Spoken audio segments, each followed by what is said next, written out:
ரொம்ப நாளாகவே இன்றைக்கி நீங்கள் பார்க்க போகிற வீடியோ நான் வந்து மேக் பண்ணணும்னு நினச்சேன். அது என்னென்னு பார்த்தீங்கன்னா Flipkart Pay Later EMI பற்றி. ஏன்னா இந்த சர்வீஸ் பார்த்தீங்கன்னா ஒரு வருஷத்துக்கு முன்னாடி நான் வந்து யூஸ் பண்ண ஆரம்பிச்சிட்டேன். அப்போத்துலேருந்தே உங்களுக்கு ஒரு வீடியோ போட்டு இதை பற்றி உங்களுக்கு டீட்டெயிலாக எக்ஸ்பிளைன் பண்ணணும்னு நினச்சேன். ஸோ இன்றைக்கி தான் அதுக்கான டைம் வந்திருக்கு. ஃப்ரெண்ட்ஸ், இன்றைக்கி வீடியோவில் பார்த்தீங்கன்னா Flipkart Pay Later EMI பற்றி டீட்டெயிலாக உங்கள் கூட வந்து ஷேர் பண்ணிக்க போகிறேன். அது மட்டும் இல்லாமல் கடைசி ஒரு வருஷமாக பார்த்தீங்கன்னா இந்த Pay Later சர்வீஸ் நான் யூஸ் பண்ணி மொபைல் ஃபோன் ஒரு சில கேஜெட்ஸ் தான் வந்து வாங்கியிருக்கேன். என்னோடய எக்ஸ்பீரியன்ஸை உங்களுக்கு வந்து ஷேர் பண்ணிக்க போகிறேன். அதாவது அனுபவத்தை இதில் இருக்க நல்லது கெட்டது எல்லாமே இந்த வீடியோவில் பார்த்துடலாம். அதுக்கு முன்னாடி இந்த வீடியோ உங்களுக்கு பிடிச்சிருந்தா லைக் பண்ணிக்கோங்க. இந்த மாதிரியான வீடியோஸை ரெகுலராக பார்க்க இப்போயே நம்ம சேனலை சப்ஸ்கிரைப் பண்ணி கூட பெல் ஐக்கனை கிளிக் பண்ணிக்கோங்க. வாங்க வீடியோக்குள்ளே போகலாம். ஃப்ரெண்ட்ஸ், இப்போ நம்ம வந்து இந்த ஃப்ளிப்கார்ட்டோட Pay Later அண்ட் EMI பற்றி டீட்டெயிலாக பார்க்கலாம். கேஷுவலாக உங்களுக்கு வந்து சொல்லிடுறாங்க. இந்த Pay Later அண்ட் EMIக்கெல்லாம் பெருசாக ஒன்றும் டிஃப்ரென்ஸ் வந்து கிடையாது. நீங்கள் வந்து ஒரு ப்ராடக்ட் வந்து கடனில் வந்து வாங்க போகிறீங்க. அந்த ப்ராடக்ட்கான அமௌண்ட் வந்து திரும்ப நீங்கள் வந்து எப்போ வந்து பே பண்ணுவீங்க, அடுத்த மாதமே பே பண்ணுறீங்களா இல்லை மாதம் மாதம் பே பண்ணுவீங்களான்ற மாதிரி சூஸ் பண்ணுறது தான் இந்த Pay Later அப்புறம் EMI. இப்போ நீங்கள் Pay Later யூஸ் பண்ணி இந்த மாதம் ஒரு பொருள் வந்து வாங்கிட்டிங்கன்னா அடுத்த மாதமே நீங்கள் அதுக்கான அமௌண்ட் வந்து பே பண்ணுற மாதிரி இருக்கும். EMI சூஸ் பண்ணிங்கன்னா 3 மாதம் 6 மாதம் 9 மாதம் ரேட்டில் மாதம் நீங்கள் EMI கட்டுற மாதிரி இருக்கும். இதுதான் பார்த்தீங்கன்னா உங்களுக்கு டிஃப்ரென்ஸ். இல்லை நம்மளுக்கு சார்ஜஸ் பார்த்தீங்கன்னா இப்போ நீங்கள் Pay Later யூஸ் பண்ணுறீங்கன்னா உங்களுக்கு யூசேஜ் ஃபீ மட்டும் போடுவாங்க. அது பார்த்தீங்கன்னா ரொம்பவே வந்து கம்மியான வந்து இருக்கும். இன்ட்ரெஸ்ட் வந்து உங்களுக்கு கிடையாது. இதுவே நீங்கள் EMI சூஸ் பண்ணிங்கன்னா ப்ராசஸிங் ஃபீ இருக்கும், அப்புறம் இன்ட்ரெஸ்ட் வந்து இருக்குங்க. நெக்ஸ்ட்டு இந்த ரெண்டுக்குமே காமன், அதாவது Pay Later EMI ரெண்டுக்குமே காமனாக ஒரு விஷயம் என்னென்னு பார்த்தீங்கன்னா உங்களுக்கு லேட் பேமெண்ட் ஃபீ வந்து போடுவாங்க.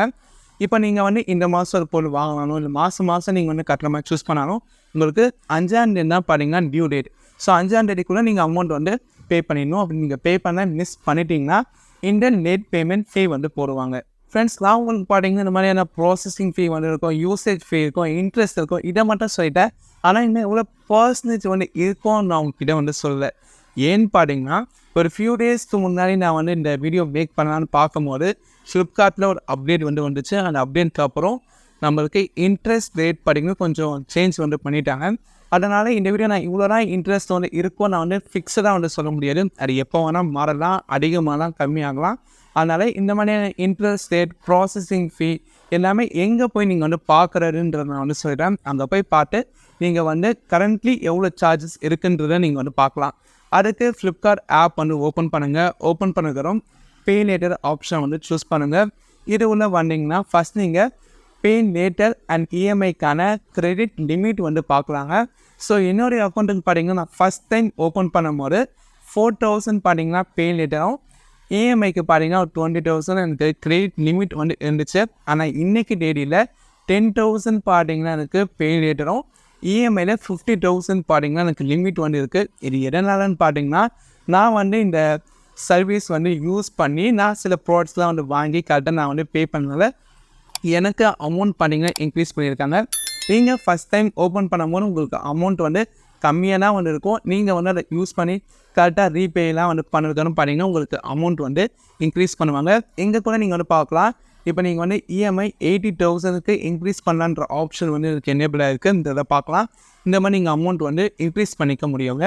இது வந்து அவங்களா கொடுக்கும் போது அவங்களால இன்க்ரீஸ் பண்ணிக்க முடியும். நீங்கள் மேனுவலாக போய் இன்க்ரீஸ் பண்ணிக்க முடியாது. நெக்ஸ்ட்டு இங்கே நீங்கள் கீழே ஸ்க்ரோல் டவுன் பண்ணி வந்தீங்கன்னா உங்களுக்கு சார்ஜஸ் அண்ட் ப்ரைஸிங்கிற மாதிரி ஒரு ஆப்ஷன் வந்து இருக்கும். ஸோ இங்கே நீங்கள் வந்து பார்க்கலாம்.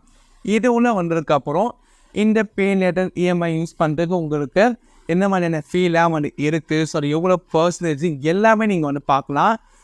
மெயினாக நீங்கள் வந்து இந்த ஃப்ளிப்கார்ட்டோட Pay Later EMI account open பண்ணுறதுக்கு என்னென்ன சார்ஜஸும் கிடையாது. அதை நீங்கள் மெயின்டைன் பண்ணுறதுக்கு, ஸோ வந்து 1 வருஷம் 2 வருஷம் அந்த மாதிரி உங்களுக்கு நீங்கள் யூஸ் பண்ணும்போது அது மெயின்டெனன்ஸ் சார்ஜஸ்லாம் உங்களுக்கு கிரெடிட் கார்டெலாம் போடுவாங்க பண்ணிங்களா, அந்த மாதிரிலாம் இல்லை கிடையாது. ஸோ எல்லாம் 0 பீஸ் தான். நீங்கள் அந்த அமௌண்ட்டை யூஸ் பண்ணி ஒரு பொருள் வாங்கினா மட்டும் தான் உங்களுக்கு சார்ஜஸ் வந்து இருக்கும்.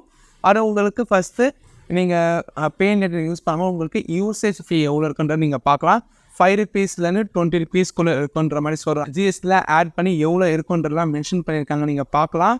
ஸோ நீங்கள் வாங்கக்கூடிய அமௌண்ட்டுக்கு ஏற்ற மாதிரி அது வந்து இருக்குன்றதே நீங்கள் வந்து பார்க்கலாம். நெக்ஸ்ட்டு EMIக்கு வந்தோன்னா ப்ராசஸிங் ஃபீ வந்து எவ்வளோ இருக்கும், அதுக்கப்புறம் இன்ட்ரெஸ்ட் ரேட் எவ்வளோன்றது பார்க்கலாம். இன்ட்ரெஸ்ட் ரேட் பொறுத்த வரைக்கும் கரண்ட்லி பார்த்தீங்கன்னா 24 to 26% வந்து இன்ட்ரெஸ்ட் ரேட் வந்து போட்டிருக்காங்க. ஃப்யூச்சரில் உங்களுக்கு இனிமேல் இன்ட்ரெஸ்ட் ரேட் கம்மியாகலாம், இல்லை அதிகமும் ஆகலாம். அதனால் நீங்கள் இந்த ஆப்ஷன் வந்து பார்த்தீங்கன்னா நீங்கள் வந்து தெரிஞ்சுக்கலாம். நெக்ஸ்ட் நம்மளுக்கு லேட் பேமெண்ட் ஃபீ வந்து 6% வந்து இங்கே மென்ஷன் பண்ணியிருக்காங்க. நீங்கள் வந்து பார்க்கலாம். கடைசியாக இந்த மாதிரி நீங்கள் இஎம்ஐயில் ஒரு பொருள் வந்து வாங்கிட்டீங்க, ஒரு 9 மாதம் பிளான் சூஸ் பண்ணிங்கன்னு வச்சுக்கோங்க. ஒரு 2 மாதம் கணக்குக்கப்புறம் இந்த இஎம்ஐ வந்து க்ளோஸ் பண்ண காசு வந்து கிடச்சிச்சு, ஸோ இஎம்ஐ வந்து ஃபுல்லாக க்ளோஸ் பண்ண போகிறேன்னு நினச்சிங்கன்னா நீங்கள் இந்த மாதிரி க்ளோஸ் பண்ணிக்கலாம். அதான் இந்த ஃபோர் க்ளோஸ் ஆப்ஷன். ஸோ அப்போ நீங்கள் க்ளோஸ் பண்ணும் போது பேலன்ஸ் இருக்க இன்ட்ரெஸ்ட்டில் நீங்கள் வந்து பே பண்ணாமல் நீங்கள் எவ்வளோ அமௌண்ட் பே பண்ணியிருக்கோ ப்ளஸ் 4% வந்து நீங்கள் வந்து க்ளோஸ் சார்ஜஸாக நீங்கள் வந்து சேர்த்து பே பண்ணுற மாதிரி இருக்குன்றதை பார்த்துக்கலாம். அது மாதிரி நீங்கள் பண்ணுறது நீங்கள் ஃப்ளிப்கார்ட்டோட கஸ்டமர் கேர் தான் நீங்கள் கான்டாக்ட் பண்ணுற மாதிரி இருக்கும்.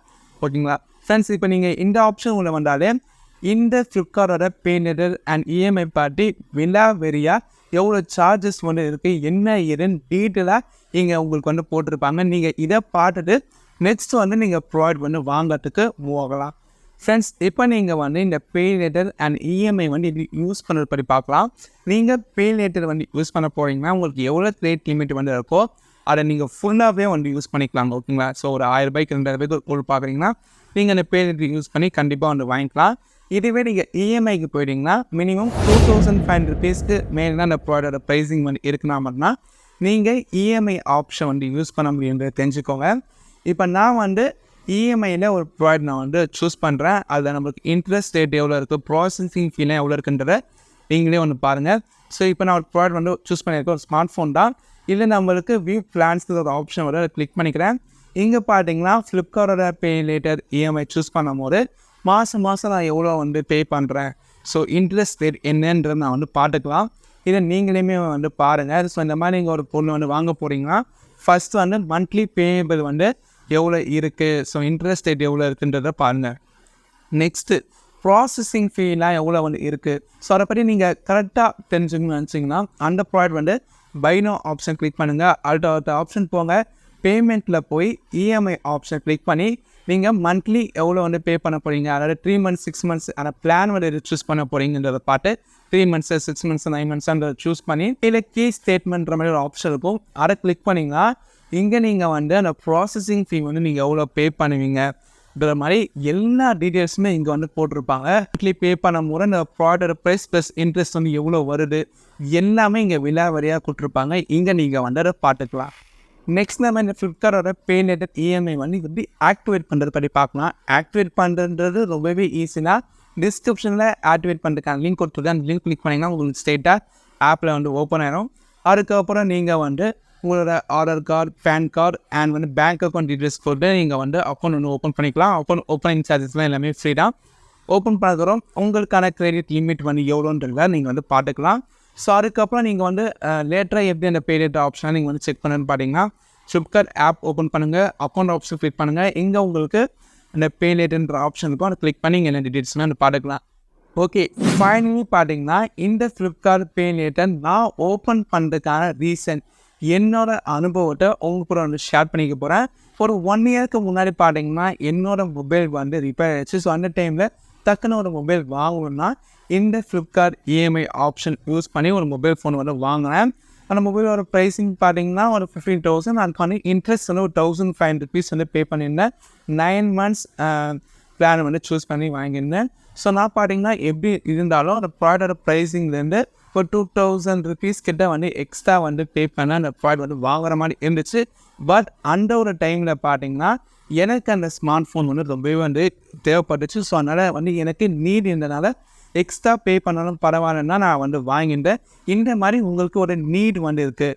ஸோ இஎம்ஐ நீங்கள் ஒரு ப்ராடக்ட் வந்து வாங்குறீங்கன்னா நீங்கள் வந்து ஒரு ப்ராடக்ட் வந்து நல்லா இருக்குது, ஸோ அது வந்து உங்களுக்கு ப்ராடக்ட் வந்து க்ரேஸ் வந்து இருக்குது, வாங்கினா நல்லாயிருக்கும், ஸோ இஎம்ஐ ஆப்ஷன் இருக்குது போட்டு வாங்கிக்கலான்னு வாங்காமல் உங்களுக்கு வந்து அந்த ப்ராடக்ட்டில் ஒரு நீட் வந்து இருக்குன்னா நீங்கள் இந்த இஎம்ஐ ஆப்ஷன் வந்து யூஸ் பண்ணுங்கள். நெக்ஸ்ட் இந்த பே லேட்டர் ஆப்ஷன் நீங்கள் எதுக்கு யூஸ் பண்ணலான்னு பார்த்தீங்கன்னா இந்த ஃப்ளிப்கார்ட்டோட சேல்லாம் பார்த்தீங்கன்னா உங்களுக்கு மந்த் எண்டில் தான் வரும். ஸோ அந்த டைமில் உங்கள் கையில் வந்து காசு வந்து என்னென்னா அப்போ நீங்கள் இந்த பே லேட்டர் யூஸ் பண்ணி வாங்கிட்டு அடுத்த மாதமே நீங்கள் வந்து பே பண்ணிக்கலாம். ஸோ சேல் டைமில் யூஸ் பண்ணுறதுக்கு கரெக்டாக வந்து இருக்கும். உங்களுக்கு கிரெடிட் ஸ்கோர் வந்து இன்க்ரீஸ் ஆகும். ஃப்யூச்சரில் நீங்கள் லோன் வாங்குகிற ஐடியாலாம் உங்களுக்கு வந்து இருக்குன்னா இந்த பே லேட்டர் ஆப்ஷன் யூஸ் பண்ணும்போது உங்களுக்கு கிரெடிட் ஸ்கோர் வந்து இன்க்ரீஸ் ஆகும்.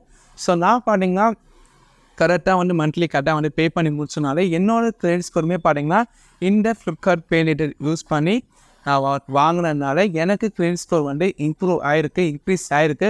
ஸோ அந்த ஒரு பர்பஸ்க்காகவுமே நீங்கள் வந்து யூஸ் பண்ணிக்கலாம். இதெல்லாம் பெனிஃபிட்ஸ்னு சொல்லலாம். நெகட்டிவ்னு பார்த்தீங்கன்னா உங்களுக்கு இன்ட்ரெஸ்ட் ரேட் வந்து அதிகமாக இருக்குது. இப்போ நீங்கள் ஃப்ளிப்கார்ட்டில் இஎம்ஐ ப்ராடக்ட் வந்து வாங்க போகிறீங்கன்னா உங்களுக்கு ஃப்ளிப்கார்ட் ஆப்ஷன் வந்து இருக்கும். அதை தவிர நிறைய பேங்கிங் அண்ட் ஃபினான்ஷியல் கம்பெனிஸ் பார்த்தீங்கன்னா எவ்வளோ இன்ட்ரெஸ்ட்டில் வந்து கொடுக்குறான்ற மாதிரிலாம் மென்ஷன் பண்ணியிருப்பாங்க. ஸோ அதை நான் பார்க்கும்போது மற்ற பிராண்ட்லாம் பார்த்தீங்கன்னா 16% பேங்கிங் சர்வீஸ், ஃபினான்ஷியல் சர்வீஸ் ஆகட்டும் அப் டு 16% பார்த்தீங்கன்னா இயர்லி இன்ட்ரெஸ்ட்டில் வந்து வாங்குறாங்க. ஆனால் ஃப்ளிப்கார்ட் பார்த்தீங்கன்னா உங்களுக்கு 24%, 26% வந்து இயர்லி இன்ட்ரெஸ்ட் வந்து வருது. ஸோ அப்படி பார்க்கும்போது உங்களுக்கு இன்ட்ரெஸ்ட் ரேட் பார்த்தீங்கன்னா ஃப்ளிப்கார்ட்டில் அதிகமான இருக்குது. பட் மற்ற பேங்கிங்லாம் நீங்கள் போய் ஒரு கிரெடிட் கார்டு வாங்குறதோ இல்லை ஏதாச்சும் ஃபினான்ஷியல் கம்பெனியில் வாங்குறதோ அதெல்லாம் கம்பேர் பண்ணும்போது ஃப்ளிப்கார்ட்டில் நீங்கள் வந்து இந்த ஆப்ஷனை என்னேபிள் பண்ணுறது, ஆக்டிவேட் பண்ணுறது ரொம்பவே இந்த ஈஸியாக வந்து இருக்கிறனால ஸோ இந்த மாதிரியான சார்ஜஸ் வந்து வருது. பொதுவாக யார் வேணாலும் வந்து ஓப்பன் பண்ணிக்கலான்றதுனால பார்த்தீங்கன்னா இந்த இன்ட்ரெஸ்ட் ரேட்லாம் வந்து கொஞ்சம் உங்களுக்கு அதிகமான வந்து இருக்குது. பட் உங்களுக்கு நீட் இருந்தால் மட்டும் இந்த ஒரு ஆப்ஷனை யூஸ் பண்ணுங்கள். ஆல்ரெடி இந்த ஆப்ஷன் நீங்கள் வந்து யூஸ் பண்ணிட்டு இருக்கீங்க, இந்த பே லேட்டர் இஎம்ஐலாம் யூஸ் பண்ணிருக்கீங்கன்னா உங்களோட ஃபீட்பேக்கை வந்து என்ன நினைக்கிறீங்கன்றத கமெண்ட் செக்ஷன் சொல்லுங்கள். அப்புறம் இந்த வீடியோ உங்களுக்கு தெளிவாக இருந்துச்சா, ஸோ எல்லா விஷயமே உங்களுக்கு தெளிவாக அந்த புரிஞ்சிச்சான்றதை கமெண்ட் செக்ஷன் சொல்லுங்கள். ஏதாச்சும் டவுட் இருந்தாலும் கமெண்ட் செக்ஷனில் கண்டிப்பாக கேளுங்க, நான் ரிப்ளை பண்ணுறேன். இந்த வீடியோ உங்களுக்கு பிடிச்சிருந்தா லைக் பண்ணுங்கள். இந்த மாதிரியான வீடியோஸ் பார்க்க உங்களுக்கு இன்ட்ரெஸ்ட் இருந்தால் சேனலை சப்ஸ்கிரைப் பண்ணி ஃபாலோ பண்ணிக்கோங்க. தேங்க்ஸ் ஃபார் வாட்சிங்.